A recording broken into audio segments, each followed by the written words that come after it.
North east region या पूर्वोत्तर क्षेत्र पढ़ेंगे। यानी भारत का भूगोल जो रीजनल ज्योग्राफी हमने शुरू किया था उसमें आज हम लोग नॉर्थ ईस्ट रीजन पढ़ेंगे। तो नॉर्थ ईस्ट रीजन में पहले देखते हैं कि जो पूर्वोत्तर क्षेत्र होता है उसका लोकेशन और एक्सटेंशन क्या है, यानी कि स्थिति और विस्तार क्या है। तो जब स्थिति और विस्तार के बारे में बात करते हैं तो मुख्य रूप से पूर्वोत्तर क्षेत्र में 8 राज्य सम्मिलित होते हैं, जिसमें आपका असम हो गया, हिमाचल प्रदेश हो गया, मेघालय हो गया, मणिपुर हो गया, मिजोरम, त्रिपुरा, नागालैंड और सिक्किम को शामिल करके पूर्वोत्तर राज्य बनाए जाते हैं। सिक्किम के अतिरिक्त जो भी मतलब कि राज्य हैं उसको सेवन सिस्टर स्टेट के नाम से जाना जाता है, यानी कि 7 बहनों के राज्य के नाम से जाना जाता है। वहीं अगर इसकी अक्षांशीय और देशांतरी विस्तार के बारे में बात करते हैं तो जो इसके अक्षांशीय विस्तार है वो 21 डिग्री 57 मिनट से लेकर 29 डिग्री 30 मिनट उत्तरी अक्षांश तक फैला हुआ है। वहीं अगर देशांतरी विस्तार के बारे में बात करते हैं तो यह 88 डिग्री से लेकर आपको 97 डिग्री 30 मिनट पूर्वी देशांतर के बीच में फैला हुआ है। अगर भौगोलिक क्षेत्रफल के बारे में बात करते हैं तो लगभग यहाँ पे आपको 2,62,230 वर्ग किलोमीटर क्षेत्र में फैला हुआ है, जो कि कुल भारत का जो क्षेत्रफल है उसका 7.97% होता है। वहीं अगर जनसंख्या के बारे में बात करते हैं पूर्वोत्तर क्षेत्र के तो लगभग 4,98 लाख जनसंख्या है, जो कि भारत की कुल जनसंख्या का लगभग 3.78% होता है। अगर पूर्वोत्तर राज्य के बारे में बात करते हैं तो पूर्वोत्तर जो राज्य है वो मुख्य रूप से अंतर्राष्ट्रीय सीमा से मतलब घिरा हुआ है। तो अगर अंतर्राष्ट्रीय सीमा के बारे में बात करते हैं कि पूर्वोत्तर जो क्षेत्र है उसके आसपास कौन कौन से अंतर्राष्ट्रीय सीमा लगता है, तो आप देखेंगे कि पश्चिम और उत्तर पश्चिम में जो है आपको नेपाल और चीन लगेगा। वहीं अगर पूर्वी क्षेत्र के बारे में बात करते हैं तो वहाँ पे आपका म्यांमार से टच होता है, दक्षिणी क्षेत्र में बांग्लादेश से टच होता है। यानी कि जो पूर्वोत्तर जो क्षेत्र होता है वह मुख्य रूप से अगर बात करते हैं तो जो भारत का मुख्य भूमि है उससे एक संकीर्ण गलियारे द्वारा जुड़ा हुआ है, जिसको हम लोग सिलीगुड़ी नेक बोलते हैं या चिकन नेक से उसको जानते हैं। वहीं अगर हम बात करते हैं इसकी कि भौगोलिक संरचना और स्थलाकृतियाँ कैसी हैं, तो मुख्य रूप से पूरे जो पूर्वोत्तर जो क्षेत्र है यह 3 टाइम में बना हुआ है। आपका प्री कैम्ब्रियन में, गोंडवाना में और टर्सरी काल में बना हुआ है, जिसमें मुख्य रूप से आप देखेंगे तो जो पठारी और पहाड़ी क्षेत्र सम्मिलित होता है। वहीं मेघालय और कार्बी अंगलांग के पठार के बारे में बात करते हैं तो इसका निर्माण पठार की बात करते हैं तो इसका निर्माण गोंडवाना काल में हुआ था। अगर पूर्वी हिमालय को देखते हैं तो इसका निर्माण आपको टर्सरी काल में हुआ है। पूरे जो पूर्वोत्तर क्षेत्र होता है इसकी जो स्थलाकृतियाँ होती है या उसकी जो बनावटें हैं काफ़ी असमान है, यानी कहीं देखेंगे ऊंची ऊंची पहाड़ियाँ मिलेंगी, कहीं थोड़ा सा नीचे उससे मिलेगा, कहीं घाटी मिलेंगी, कहीं मैदानी क्षेत्र मिलेगा। यानी कहने का मतलब यह है कि पूरा पूर्वोत्तर क्षेत्र में जो उसकी स्थलाकृतियाँ यानी कि लैंडस्केप है उसमें काफ़ी असमानता मिलती है। वहीं अगर बात करते हैं तो जो हिमालय या पूर्वी हिमालय वाला जो क्षेत्र है वो छोटे छोटे उपभागों में या पहाड़ियों में बटा हुआ क्षेत्र है। सामान्य तौर पर अगर अगर पूर्वोत्तर राज्य के बारे में बात करते हैं तो इसको 3 क्षेत्रों में बांटा जा सकता है। पहला होगा आपका पर्वतीय क्षेत्र, दूसरा होगा पठारी क्षेत्र और तीसरा होगा मैदानी क्षेत्र। वहीं अगर बात करते हैं कि पर्वतीय क्षेत्र कितने प्रतिशत एरिया को घेरता है, तो लगभग पर्वतीय जो क्षेत्र होता है वो 63% एरिया पर होता है। वहीं अगर पठारी क्षेत्र की बात करते हैं तो यह 8% एरिया पर होता है। अगर मैदानी क्षेत्र के बारे में बात करते हैं तो यह 29% जो क्षेत्र होता है वो मैदानी भागों में सम्मिलित होता है।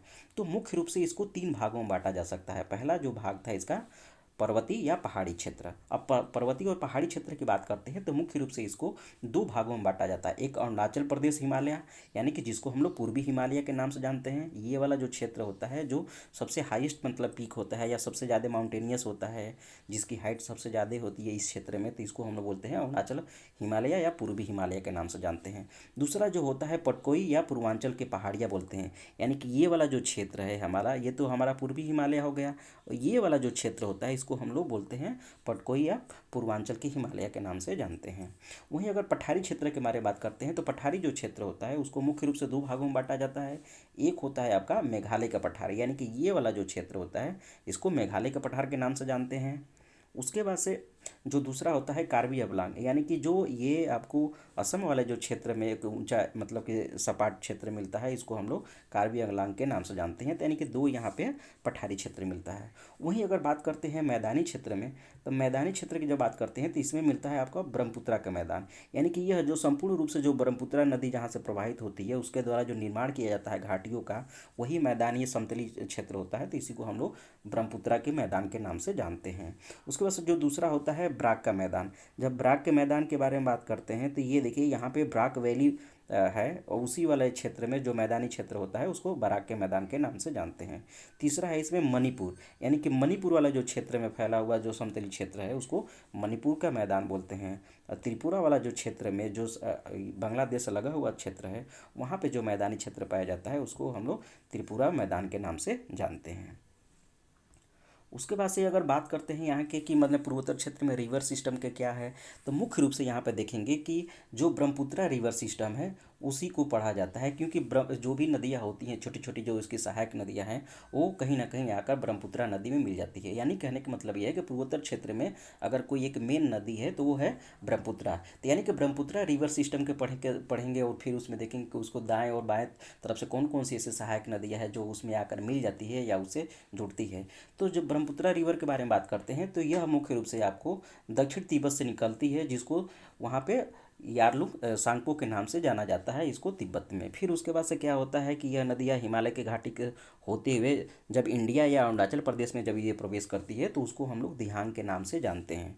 उसके बाद से क्या होता है कि जो दिहांग नदी होती है वो दक्षिण पश्चिम में मुड़कर जब क्या होता है कि अंदर असम के क्षेत्र में बहती है तो वहाँ पे इसको लोहित और दिबांग नदी दो या इनके इसकी सहायक नदियाँ इससे मिलती हैं। फिर उसके बाद से जब मिलती हैं तो उसी संगम पर इसको ब्रह्मपुत्रा के नाम से जाना जाता है। वहीं अगर बात करते हैं कि दूसरी पूरे मतलब कि पूर्वोत्तर क्षेत्र की प्रमुख नदी कौन सी है, तो उसको बोलते हैं लोहित नदी।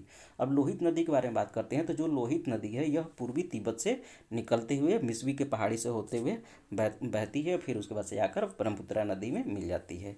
जो तीसरी इंपॉर्टेंट नदी है उसको बोलते हैं सुबनसिरी नदी। जो सुबनसिरी नदी है इसको स्वर्ण नदी के नाम से भी जाना जाता है। अरुणाचल प्रदेश में जो सुबनसिरी जिले होता है उससे होकर ये बहती है।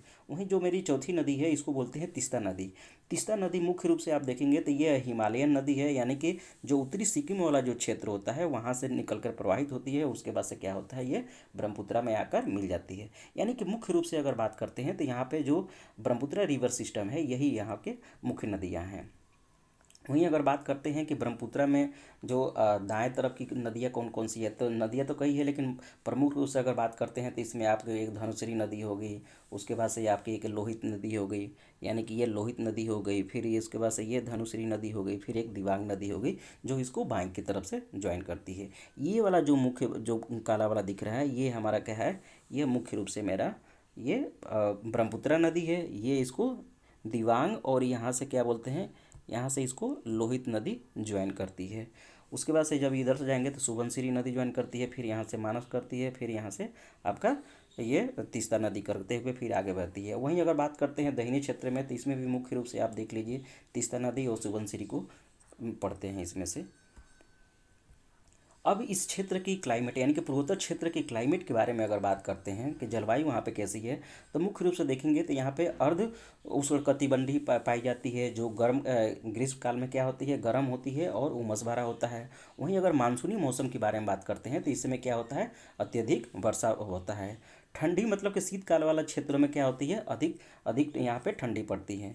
जो वर्षा यहाँ पे है वो आमतौर से देखा गया है कि जो मार्च से अक्टूबर वाले बीच में होता है। वहीं अगर मतलब कि अगर वार्षिक वर्षा के बारे में बात करते हैं तो इसमें कहाँ यहाँ पे काफ़ी भिन्नता पाई जाती है, यानी कि बहुत से ऐसे क्षेत्र होंगे जहाँ पे मतलब कि हद से ज़्यादा वर्षा होती होगी, बहुत से ऐसे जगह होंगे थोड़ा सा कम होती होगी, बहुत ऐसे क्षेत्र होंगे जो रेन शेडो एरिया मतलब कि जहाँ वर्षा न के मात्र होती होगी। यानी कहने का मतलब है कि पूरे पूर्वोत्तर क्षेत्र में वर्षा में काफ़ी मतलब भिन्नता पाई जाती है। लेकिन यहाँ पे जो भी वर्षा हो उसका 2/3 भाग केवल जून से सितंबर के बीच में हो जाता है। यानी ये जो खासी और जयंतिया के पहाड़ी वाला जो क्षेत्र होता है, जो चेरापूंजी और मानसी राम वाला जो क्षेत्र होता है, वहाँ पर देखेंगे लगभग 1080 सेंटीमीटर की वर्षा होती है। यानी कि ये जो डार्क वाला जो क्षेत्र है यही हमारा ये खासी जयंतिया वाली पहाड़ी क्षेत्र है। यहीं पे आपका मानसी राम मानसीराम मिलता है या चेरापूंजी वाला जो क्षेत्र मिलता है, लगभग इस क्षेत्र में वर्षा क्या होता है पूरे पूर्वोत्तर राज्य में सबसे ज़्यादा पाई जाती है, जो लगभग देखेंगे आप 400 सेंटीमीटर से अधिक की वर्षा होती है। यानी कि अगर मानसीराम चेरापूंजी के बारे में बात करें तो वहाँ पे तो 1080 सेंटीमीटर की वर्षा होती है। यानी असम में केवल एक नगवा जो जिला होता है, जो मानस रिजर्व फॉरेस्ट के आसपास वाला जो क्षेत्र होता है, वो वाला जो क्षेत्र है वो रेन शेडो एरिया होता है। यानी कि ये वाला जो क्षेत्र है रेन शेडो एरिया है, मतलब इस क्षेत्र में काफ़ी कम वर्षा होती है। फिर उसके बाद से ये वाला जो क्षेत्र होता है आप इसको देख लीजिए, या ये वाला जो क्षेत्र है यहाँ पे 200 से 400 सेंटीमीटर की वर्षा होती है। जो ग्रीन वाला जो क्षेत्र है यहाँ पे 100 से 200 सेंटीमीटर की वर्षा होती है। जो छायावृत्ति वाला जो क्षेत्र था, रेन शेडो वाला था, वहाँ पे 60 से 100 सेंटीमीटर की वर्षा होती है। यानी कहने का मतलब यह है कि पूर्वोत्तर पूरे क्षेत्र जो है वहाँ पे वार्षिक जो वर्षा होती है उसमें भिन्नता पाई जाती है। वहीं अगर औसत के बारे में बात करते हैं कि पूरे पूर्वोत्तर क्षेत्र में औसत वर्षा कितना होती है, तो लगभग 250 सेंटीमीटर के आसपास वर्षा होती है। अरुणाचल प्रदेश और सिक्किम वाले जो राज्य होते हैं, जो पर्वतीय क्षेत्र होता है, यहाँ पे क्या होती है, मतलब यहाँ की जो जलवायु होती है वो काफ़ी ठंडी होती है। यहाँ पे हिमाच्छादित सर्दियाँ भी पाई जाती है। उसके बाद से अगर पूर्वोत्तर क्षेत्र की मिट्टियों के बारे में बात करते हैं तो मुख्य रूप से पूर्वोत्तर क्षेत्र में 4 प्रकार की मिट्टियाँ पाई जाती हैं। आपका एक जलोढ़ मिट्टी यानी कि एलुवियल सॉइल पाई जाती है। इसमें भी 2 प्रकार होता है, एक बांगर होता है, एक खादर होता है। यानी कि जो पुरानी मिट्टी होती है उसको बांगर बोलते हैं। जो नई वाली मिट्टी होती है जहाँ से पानी हमेशा प्रवाहित होता रहता है या बाढ़ आने से उस क्षेत्र में पानी आ जाता है, तो जो उसी मिट्टियों के निर्माण होता है उसको खादर मिट्टी बोलते हैं।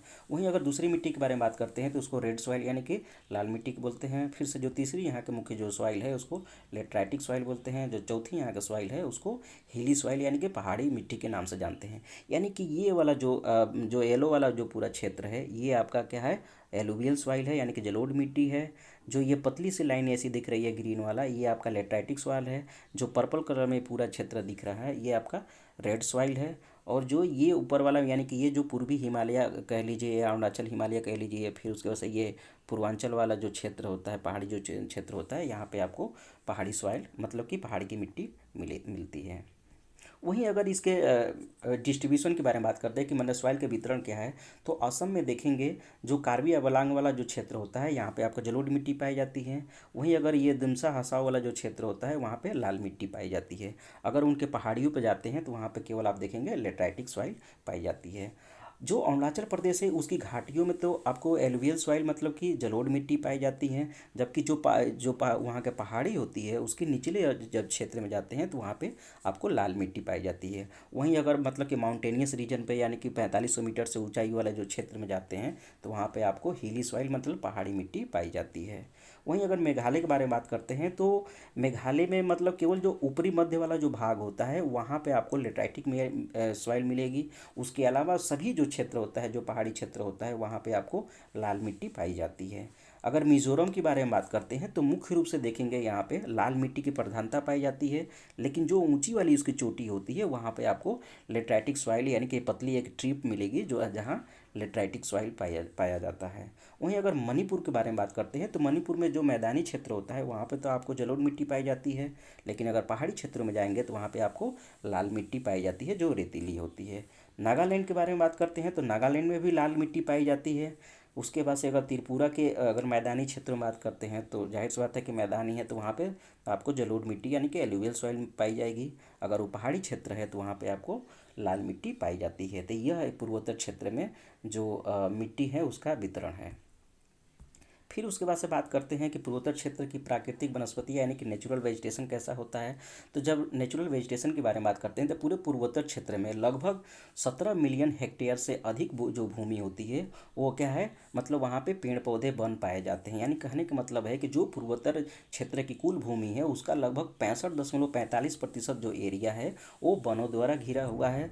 जो अपने पूरे जो भारत है उसका लगभग 1/4 यानी कि 25% जो क्षेत्र होता है आता है। जैसे कहने का मतलब है कि जितना पूरे भारत में वन पाया जाता है उसका 1/4 यानी कि 25% जो वन वन क्षेत्र है वो केवल पूर्वोत्तर के 8 राज्यों में आता है। इसका मतलब यह है कि इधर वनों की मतलब कि घनत्व तो ज़्यादा पाई जाती है। वहीं अगर बात करते हैं तो भारत के 25% क्षेत्र पर 25% वन पाया जाता है। लेकिन अगर भारत की कुल भूमि के बारे में बात करते हैं तो लगभग यह 7.79% ही रखता है। इसका मतलब यह है कि इस क्षेत्र में वन की अधिकता है। वहीं अगर असम को केवल छोड़ दिया जाए तो पूरे पूर्वोत्तर जो क्षेत्र होता है उसके जितने भी राज्य हैं वहाँ पे लगभग देखेंगे कि उस पूरे राज्य का लगभग 50 से 80% जो क्षेत्र है वो वन के अंतर्गत आते हैं।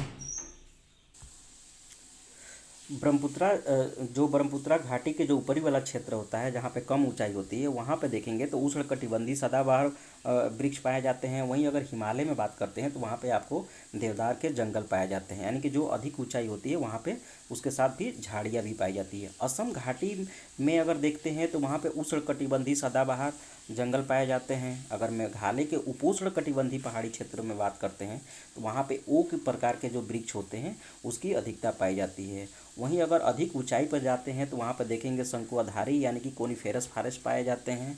अगर उससे थोड़ा सा और ऊपर जाते हैं तो देखेंगे कि सब अल्पाइन यानी कि उप अल्पाइन जो चारागाह होते हैं और झाड़ियाँ होती हैं उसकी अधिकता पाई जाती हैं। वहीं अगर शीतोष्ण कटिबंधीय वाले भाग में जब जाते हैं तो वहाँ पर देखेंगे आपको चीड़ हो गया, देवदार हो गया, कोनिफेरस यानी कि शंकुधार वृक्ष हो गए, चौड़ी पत्ती वाले शीतोष्ण जो वृक्ष होते हैं उसकी बहुलता पाई जाती हैं। उसके साथ ही अगर उससे और ऊपर जब जाते हैं तो देखेंगे वहाँ पे आपको देवदार हो गया, ये नीली चीड़ हो गया, फिर से सोनवर वृक्ष हो गया, श्वेत देवदार के जंगल आदि पाए जाते हैं। उसके बाद से अगर यहाँ पे खनिज संसाधन के बारे में बात करते हैं तो जैसा कि पूर्वोत्तर जो क्षेत्र होता है यह मुख्य रूप से आपको टर्सरी और गोंडवाना काल में बना है। यानी कि टर्सरी और गोंडवाना काल में बनने की वजह से ये जो क्षेत्र होता है संसाधन संपन्न नहीं है, क्योंकि ये बहुत ही मतलब कि रिसेंट बना हुआ है, इसलिए यहाँ पे संसाधन की उतनी संपन्नता नहीं पाई जाती है। लेकिन फिर भी यहाँ पे कुछ संसाधन पाए जाते हैं। तो जो यहाँ पे संसाधन में खनिज पाए जाते हैं वो मुख्य रूप से आपको देखेंगे पेट्रोलियम हो गया, गैस हो गया, पेट्रोलियम हो गया, कोयला हो गया, और कुछ मात्रा तक यहाँ पर देखेंगे आपको यूरेनियम पाया जाता है। वहीं अगर पूर्वोत्तर क्षेत्र में अगर तेल का देखते हैं कि तेल उत्पादन कहाँ किया जाता है या तेल कहाँ पाया जाता है तो मुख्य रूप से जो तेल और गैस है यह आपको टर्सरी के चट्टानों से पाया जाता है, जो कि असम वाला जो क्षेत्र होता है, जो तिनसुकिया हो गया, डिब्रूगढ़ हो गया, फिर से कुछ शिव सागर हो गया, जोरहाट वाला जो जिला होता है वहाँ पे मुख्य रूप से क्या होता है तेल का उत्पादन किया जाता है। वहीं अगर कोयले वाले बात करते हैं तो जाहिर सी बात है कि यहाँ पे अगर टर्सरी क्षेत्र का बना हुआ है तो ये ज़्यादा इन्फीरियर होता है। यानी कहने का मतलब है कि यहाँ पे जो कार्बन कंटेंट होता है अच्छी क्वालिटी की नहीं पाई जाती है। कार्बन कंटेंट लगभग 40 से 50% या 7% के आसपास रहता है। तो यहाँ लो प्रकार के मतलब कि कोयला पाया जाता है। उसके बाद से अगर कोयले खनन की बात करते हैं तो कोयला खनन मुख्य रूप से असम और मेघालय वाला जो क्षेत्र होता है वहीं पे किया जाता है। ये अगर देखना चाहते हैं तो देख लीजिए, ये वाला जो क्षेत्र होता है, जो असम वाला जो क्षेत्र है, यहाँ पे मुख्य रूप से आप देखेंगे ये कोयला और उसके बाद से पेट्रोलियम पाई जाती है। ये वाला जो क्षेत्र होता है जो मेघालय और असम दोनों क्षेत्र में पड़ता है, यहाँ पे कोयले का उत्पादन किया जाता है। उसके बाद से यहाँ पे कृषि अर्थव्यवस्था के बारे में बात करते हैं, यानी कि एग्रीकल्चर इकोनॉमी क्या है। तो जो पूरा मतलब कि पूर्वोत्तर जो क्षेत्र है वहाँ पे देखेंगे कि मतलब कि स्थानांतरित कृषि करना आम बात है। यानी कि जो यहाँ के आदिवासी अल्पसंख्यक होते हैं वो मुख्य रूप से देखेंगे आप स्थानांतरित कृषि करते हैं। स्थानांतरित जो कृषि होता है इसको हम स्लैश एंड बर्न के नाम से भी जानते हैं। यानी कि क्या होता है कि किसी भी क्षेत्र में जाते हैं वहाँ पे पेड़ पौधों काट कर सुखाया जाता है, फिर उसको जलाकर फिर वहाँ उसी स्थान पे खेती की जाती है, जिसको स्लैश एंड बर्न कहा जाता है। वहीं अगर स्थानीय भाषा में बात करते हैं तो इसको झूम कल्टीवेशन कहा जाता है। यानी कि जो वहाँ के आदिवासी अल्पसंख्यक है वो मुख्य रूप से आपको झूम कल्टीवेशन करते हैं। यानी कि ये जो येलो वाला जो क्षेत्र होता है जो आपको दिखाई दे रहा है ये सेटल्ड एग्रीकल्चर है। बाकी जो पहाड़ी क्षेत्र है चाहे ऐसे जो भूमि है वहाँ पे आप अब देखेंगे ये मुख्य रूप से क्या है झूम की खेती यहाँ पे की जाती है। जो कुल मतलब कि जो कुल भूमि बोया जाता है उसका लगभग 12% जो एरिया होता है वो स्थानांतरित कृषि यानी कि झूम कल्टीवेशन के अंतर्गत आता है, जिसमें लगभग देखेंगे आप 4 लाख से अधिक जो परिवार है इसमें सम्मिलित है या अपनी जीवन निर्वाहन करते हैं। लेकिन हाल ही में देखा गया है कि जो झूम कल्टीवेशन वाला जो क्षेत्र है उसको कहीं ना कहीं जो बागानी मतलब फसलें होती हैं उसमें लाने की कोशिश की गई है। वहीं अगर बात करते हैं कि यहाँ पे कृषि किस प्रकार की होती है, तो कृषि में मुख्य रूप से अगर देखेंगे जो भी यहाँ के मतलब मैदानी क्षेत्र है वहाँ पे मुख्य रूप से चावल की खेती होती है। अगर इसके अलावा बात करते हैं तो यहाँ पे चाय, अगर असम में देखेंगे तो चाय बागान के लिए ज़्यादा फेमस होता है।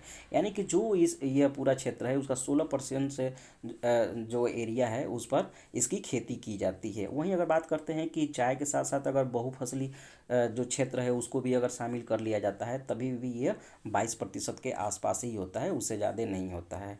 यानी कहने का मतलब यह है कि इस पूरे क्षेत्र में जो चावल है मुख्य फसल है, यह लगभग पूरा जो मतलब कृषि योग्य भूमि है उसका 85% जो एरिया है उस पर केवल चावल की खेती होती है। पर चावल के अलावा भी यहाँ पे कुछ मतलब कि कृषि की जाती है। जैसे आप देखिए यहाँ दाल हो गया, मक्का हो गया, चाहे त्रिपुरा में देखेंगे आप रबर की खेती की जाती है।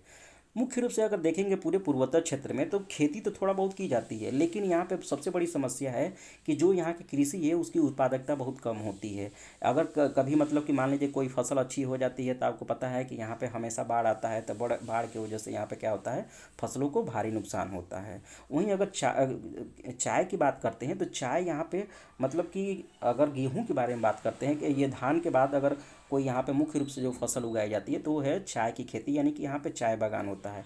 इसमें देखेंगे लगभग आप देखेंगे कि 30,000 से अधिक जो बड़े या छोटे जो चाय बागानी होते हैं वो उसमें सम्मिलित हैं या उसमें काम करते हैं या उनके द्वारा चाय की खेती की जाती है। जो संपूर्ण जो कृषि भूमि है उसका लगभग देखेंगे 2,80,000 हेक्टेयर जो भूमि है जिस पर चाय की खेती की जाती है।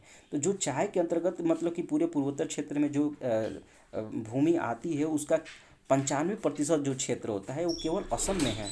अब वही असम की अगर बात करते हैं तो जो दरांग वाला है, चाहे उत्तरी तट के लखीमपुर हो गया, चाहे ब्रह्मपुत्रा के तट ये दक्षिणी तट वाला जो क्षेत्र हो गया, तिनसुकिया, डिब्रूगढ़, ये शिव सागर और जोरहाट वाला जो क्षेत्र होता है प्रमुख रूप से यहाँ पे ये चाय का उत्पादन किया जाता है। वहीं अगर बात करते हैं कि कृषि की क्या संभावना है तो मुख्य रूप से देखिए जो कृषि है यहाँ पे वो क्या है, वर्षा आधारित है। जो यहाँ कृषि की जाती है वो निर्वाह स्तर की होती है, यानी कि सब्सिडेंस खेती की जाती है। और यहाँ पे देखा गया है कि एक फसली कृषि काफ़ी ज़्यादा की जाती है और इसके साथ साथ यहाँ पे स्थानांतरित कृषि होती है। यानी कहने का मतलब है कि जो कृषि और बागानी कृषि है इसकी संभावनाएं पूर्वोत्तर क्षेत्र में ज़्यादा है। दूसरी बात है कि इस क्षेत्र में देखेंगे कि आप जैविक खेती हो गया, चाहे पुष्प की खेती की जाती है क्योंकि इसकी काफ़ी संभावनाएं हैं। उसके साथ साथ देखेंगे कि जो सिक्किम राज्य है उसको जैविक खेती के लिए प्रोत्साहन किया जा रहा है, या सबसे पहले अगर बात करते हैं तो पूरे सिक्किम राज्य को जैविक खेती के लिए मतलब कि इंट्रोड्यूस किया गया है कि उस पूरे राज्य में जैविक खेती की जाती है। तो ये उसकी कुछ संभावनाएं हैं कि आने वाले समय में कृषि में ऐसे बदलाव किए जा सकते हैं। वहीं अगर जनसंख्या के बारे में बात करते हैं तो पूरे पूर्वोत्तर जो क्षेत्र होता है यहाँ पे लगभग 4,98,000 जनसंख्या है, जो कि भारत की कुल जनसंख्या के लगभग 3.78% होती है।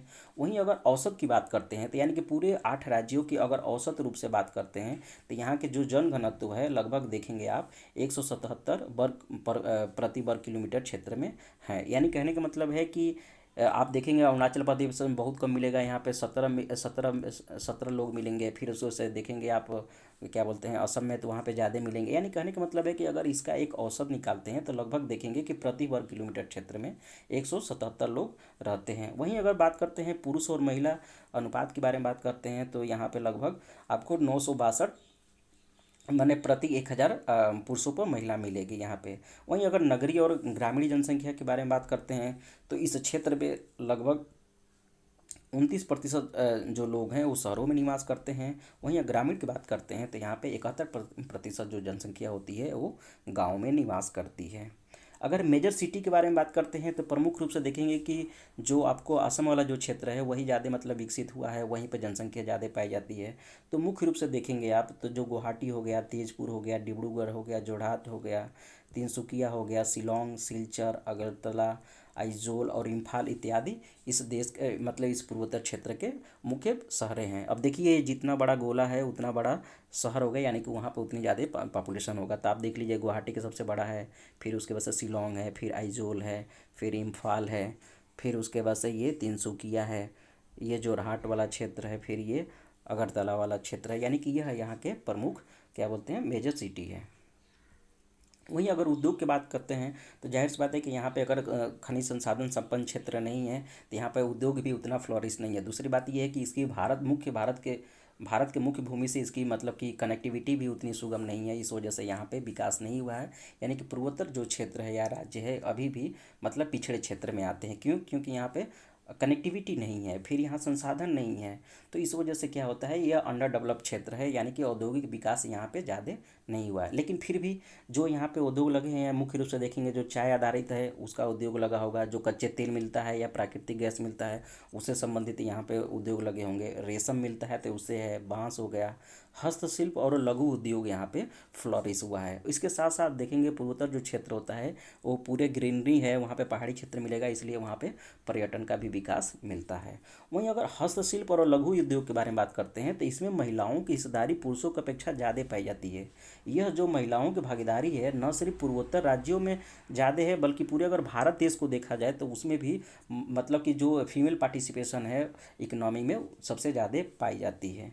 वहीं अगर बात करते हैं कि पूर्वोत्तर क्षेत्र के कुछ अगर औद्योगिक शहर के बारे में बात करते हैं तो आपको डिब्रूगढ़ मिलेगा, यहाँ पे चाय उद्योग हो गया, पेट्रोकेमिकल हो गया, ये पॉलीमार हो गया, फिर से तेल रिफाइनरी हो गया, जो कि असम के एक महत्वपूर्ण क्षेत्र या औद्योगिक शहर हैं। वहीं बात करते हैं गुवाहाटी, तो यहाँ पे तेल रिफाइनरी होती है, सीमेंट, स्टील और पाइप का उद्योग लगा हुआ है। फिर से बोई गांव के अगर बात करते हैं, बोगाई गांव की बात करते हैं तो वहाँ पे तेल रिफाइनरी मिलती है। ये डिगबोई के अगर बात करते हैं तो यहाँ पे देखेंगे आपको पेट्रोलियम रिफाइनरी मिलेगी और अन्य जो पेट्रो पर आधारित जो इंडस्ट्री होती है उसका पाया जाता है। इसके अलावा अगर बात करते हैं तो पूरे अगर पूर्वोत्तर क्षेत्र में बात करेंगे तो अदर राज्यों में उतना मतलब कि औद्योगिक विकास नहीं हुआ है। अगर वहाँ थोड़ा बहुत औद्योगिक विकास है तो मुख्य रूप से देखेंगे वहाँ पे जो हस्तशिल्प या लघु उद्योग होता है इसी का विकास इस क्षेत्र में हुआ है। वहीं अगर परिवहन के बारे में बात करते हैं तो परिवहन जानते ही हैं कि किसी भी क्षेत्र का विकास इस चीज़ पर आधारित होता है कि वहाँ पे कितना मतलब कनेक्टिविटी है, परिवहन की कितना सुविधा है, मतलब कि चाहे रोडवे हो गया, रेलवे हो गया, चाहे एयरवेज हो गया, उसका कितना विकास हुआ है। क्यों? क्योंकि जब विकास होता है तो लोगों का आवागमन होता है, कनेक्टिविटी होता है, जुड़ाव होता है, तो फिर क्या होता है वहाँ पे आर्थिक गतिविधियाँ होता है।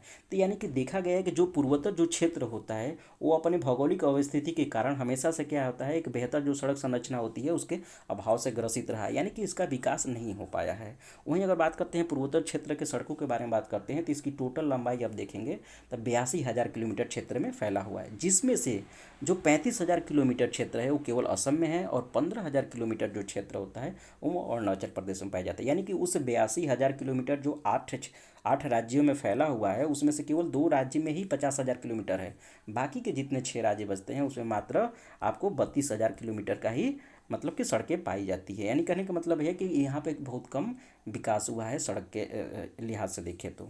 वहीं अगर पूर्वोत्तर क्षेत्र में रेल परिवहन के बारे में बात करते हैं तो जाहिर सी बात है कि उसकी पूरी बनावट क्या है, असमान है। मतलब कहीं अगर देखेंगे माउंटेनियस, कहीं पहाड़ी, कहीं घाटी, कहीं मैदानी, तो इस हिसाब से क्या है वहाँ पे काफ़ी चुनौतियाँ हैं रेलवे के लिए। लेकिन फिर भी रेल तंत्र का वहाँ पर विकास हुआ है। जो भारत का जो मौजूदा पूरा जितना मतलब कि वहाँ पे रेलवे विस्तार है उसका केवल 4% एरिया ही वहाँ पे मतलब कि पूरे पूर्वोत्तर क्षेत्र में पाया जाता है। यानी कि यह लगभग आपको 4,000 किलोमीटर का जो क्षेत्र होता है उतना ही क्षेत्र में वहाँ पे रेलवे लाइन का विकास किया गया है। यानी कहने का मतलब यह है कि बहुत ऐसे पूर्वोत्तर के जो क्षेत्र हैं या 4 राज्य हैं वहाँ पे देखेंगे आप कि वहाँ पे रेलवे का भी मतलब कि विकास हुआ ही नहीं है, रेलवे उस राज्य में गया ही नहीं है।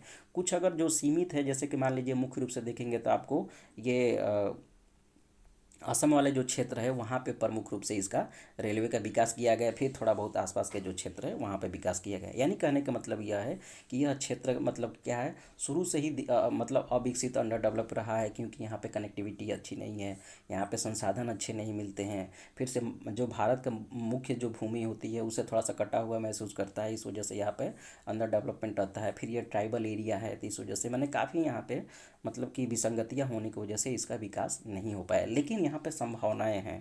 तो इस हिसाब से ये आप पूर्वोत्तर क्षेत्र आज हम लोग पढ़े हैं। Thank you.